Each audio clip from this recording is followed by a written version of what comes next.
নীলাম বাজার এলাকার মধ্যে মীরাবাড়ি টাইটেল মাদ্রাসার অন্যতম শিক্ষক হযরত মাওলানা কারি আব্দুল বাসির সাহেব ত্রিপুরা রাজ্যের ভিন্ন ধর্মী মানুষ 60 জন মানুষ গাড়ি অ্যাক্সিডেন্টে মারা যায়। তা দেখছেন নি আপনারা?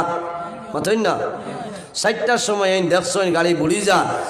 ওই সময় উপস্থিত বুদ্ধি খাটাইয়া মাইকও ঘোষণা দিছে, এই এলাকার মানুষ হয়েছে আইয়া 60 জন মানুষের প্রাণ বাঁচিছে। সুবহানাল্লাহ। কারণ 7 জন মানুষ মারা গেল অনেক। এর কারণে বিপদ মানুষের সাহায্য করতে হয়, এটা সবর কাম। মানুষের বালা উপদেশ দিতে হয়, সদকা হিসাবে আল্লাহ গণ্য করে লইবা। সুবহানাল্লাহ।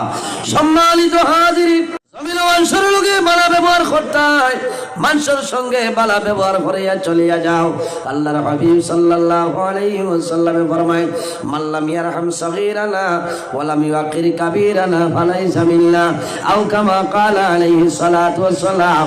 যে তার বয়সতনে ছোটরে মায়া করে না, রহম করে না, আদর করে না, ওয়া লাম ইউকির কাবীরানা, যাই তার বয়সতনে বড় যারা বয়োজ্যেষ্ঠ যারা এরারে সম্মান করেন না, তাজিম করেন না, আমার নবী ফরমায় ফালাইসা মিন্না, ঈমানু আমার উম্মতের মধ্যে গণ্য নাই।